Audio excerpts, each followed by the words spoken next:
Buenas tardes, gracias a todos los que estáis aquí por venir y desde luego a los compañeros que conforman la mesa, que no es mesa, el grupito de sillas.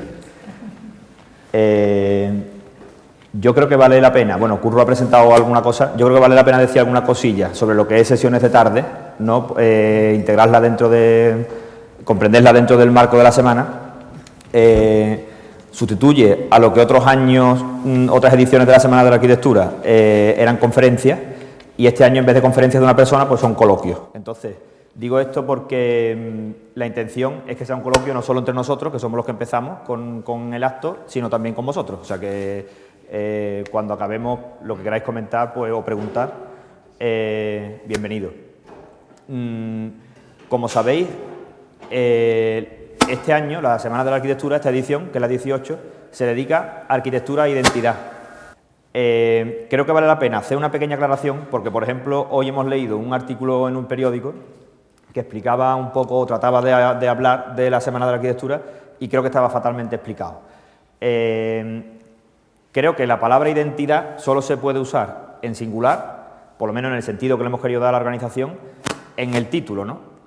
Porque define un concepto en su abstracción. Pero es más bonito casi usarla como identidades. No era la intención de esta organización hablar de una única identidad.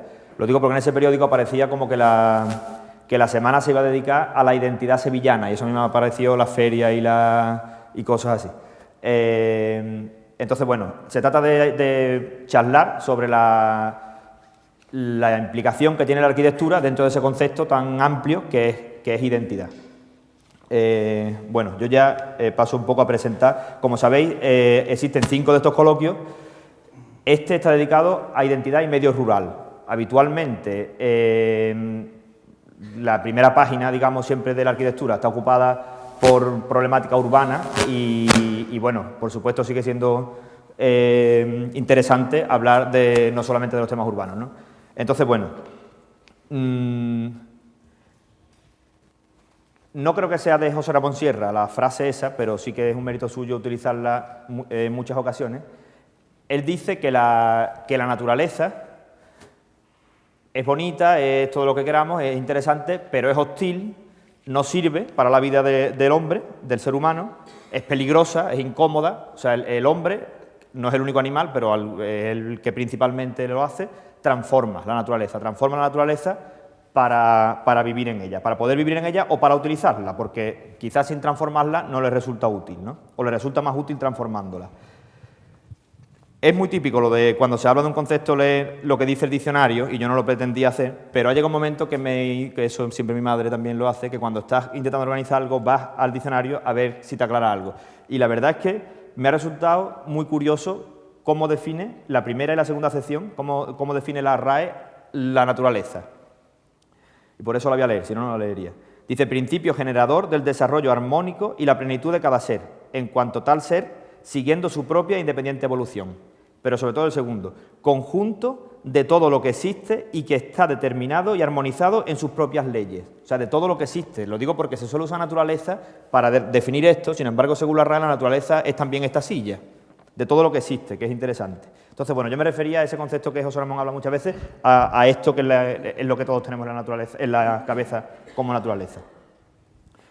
Entonces, bueno, por ejemplo, esto, que es un olivar en la Serrezuela, cerca de Dos Hermanas, no es naturaleza. Eso no es naturaleza. Para empezar, el olivo no es naturaleza, porque lo natural, digamos, es un acebuche. Eso ya es una especie separada por el hombre, no como creada por el hombre. Y están ordenados en fila. Eso no es naturaleza, eso es transformación ya. Entonces, bueno, el medio rural está tan transformado como el medio urbano.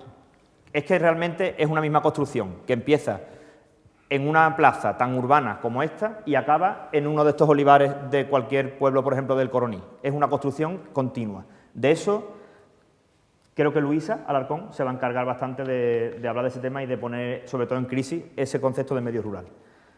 Y luego hay otra cosa, que no debemos tampoco pensar en el medio rural hoy como esto, ¿no? Como esta imagen casi pintoresca.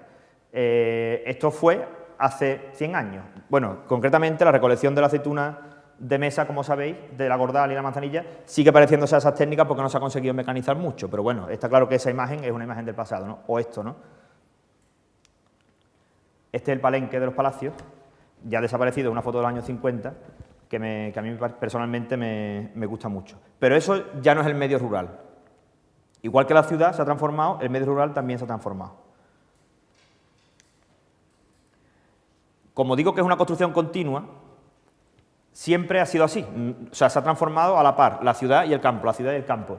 Esto ya no es... O sea, antes he puesto el palenque de los palacios, esto no es los palacios ni ningún pueblo, esto es la actual calle Luis Montoto de Sevilla.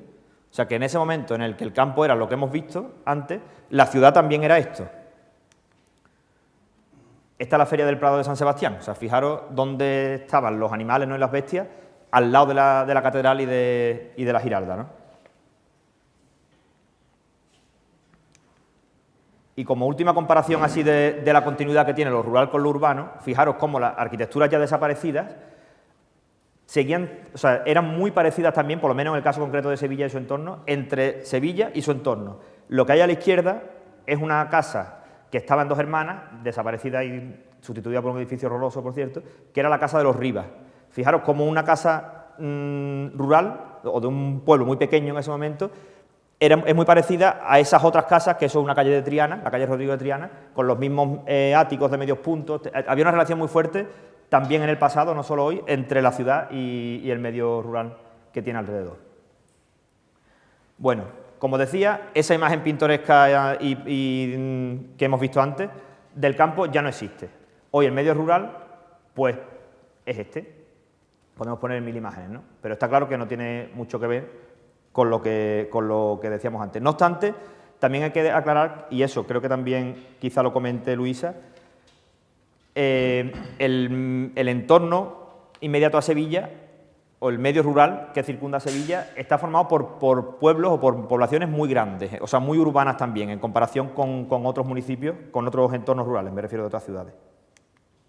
Por ejemplo, los olivos, vimos un olivar, ese olivar, aunque era una foto presente, ni siquiera se siembran así hoy los olivos. Cuando hoy se siembran los olivos, se siembran así, que son súper intensivos, ¿no? Y no tienen nada que ver con cómo se plantaban antiguamente. Bueno, Amadeo nos va a, en su intervención, que le estoy dando la espalda, por cierto, va a tratar cómo, va a explicar algunas intervenciones o algunos métodos para intervenir en el medio rural sin alterar, digamos, o atendiendo especialmente a las condiciones de identidad del medio, que es lo que nos ocupa. Entonces, bueno, dentro de ese territorio existe una especie de bagaje, una herencia, digamos, de arquitecturas, entre otras cosas, pero nos ocupa la arquitectura aquí, que son restos del pasado, pero que siguen siendo presentes porque ahí están. Entonces, del devenir de esa arquitectura, de la problemática de esa arquitectura rural y de todo lo que conlleva, nos va a hablar Fernando Vejines. Por ejemplo, fijaros cómo esto sigue estando en continua transformación, aquí ya tiene que aparecer la palabra patrimonio, ¿no? Y aparecerá.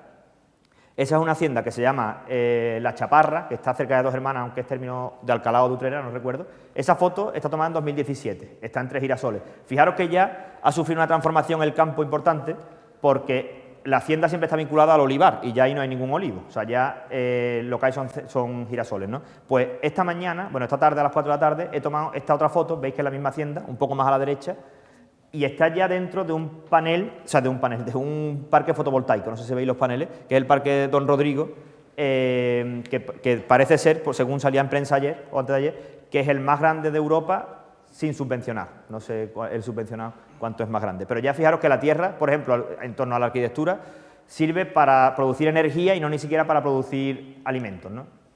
Entonces, bueno, de esta problemática, del devenir de esta arquitectura, aquí tenemos Ibarburu, ya os digo que va a hablar Fernando. También de la arquitectura vernácula, que ayer se trató con más atentamente en la sesión que moderó Ignacio Rubiño.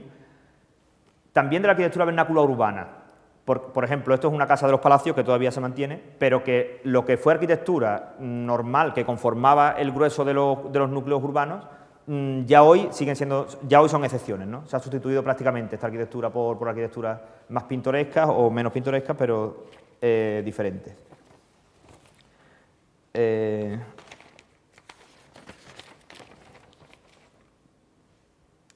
Bueno, y por último también nos quisiéramos ocupar de otros cambios, ¿no? Más cambios en el medio rural, de los crecimientos, los nuevos crecimientos de las últimas décadas. Y está aquí la temática, la contraposición, digamos, de crecimientos reglados, por así llamarlo, con crecimientos no reglados. Todos hemos visto estas urbanizaciones, dicen a veces ilegales, como mínimo alegales, desde luego, que han ido construyendo el paisaje rural, desde luego, pero siempre también muy teniendo que ver con la ciudad, con la proximidad a la ciudad, como viviendas de esparcimiento, que algunas están vinculadas a antiguas explotaciones, por ejemplo, esta que es la Tarazona. Veis que aquí en medio hay un edificio muy importante, que es la hacienda de la Tarazona, el caserío de la hacienda, que está en ruinas.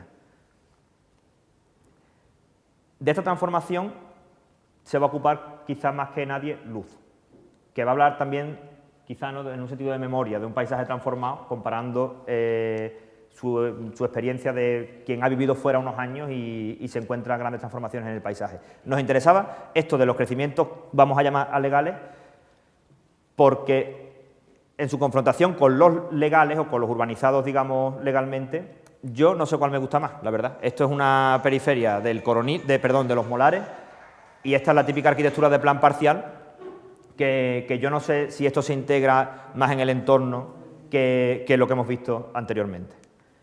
Entonces, bueno, yo por último, antes de que pasen ya a hablar mis compañeros, me gustaría aclarar que nos interesaba traer aquí la complejidad de esta relación entre la identidad y el medio rural. Pero seguramente no vamos a abordar solamente la complejidad y no vamos a dar respuestas concretas no vamos a dar respuestas concretas a preguntas que se hagan. Simplemente nos interesa abordar esa complejidad, como digo. Entonces yo aporto aquí 4 preguntas, que seguramente no son las más interesantes, pero las dejo en el aire para que las pensemos todos. Por ejemplo, ¿qué implicación tiene el territorio del entorno de Sevilla en la identidad de sus habitantes y de los foráneos? ¿Qué circunstancias condicionan la identificación o no identificación de los habitantes con el paisaje urbano y rural que habitan? ¿Qué capacidad de integración tienen las antiguas arquitecturas rurales en las actuales inercias y dinámicas del paisaje rural? ¿Qué papel ha jugado el urbanismo reglado en los últimos años en su transformación del territorio? ¿Qué conclusiones podríamos extraer de la confrontación del urbanismo reglado con el no reglado? Bueno, pues, como os digo, que participéis. Doy paso a Luisa.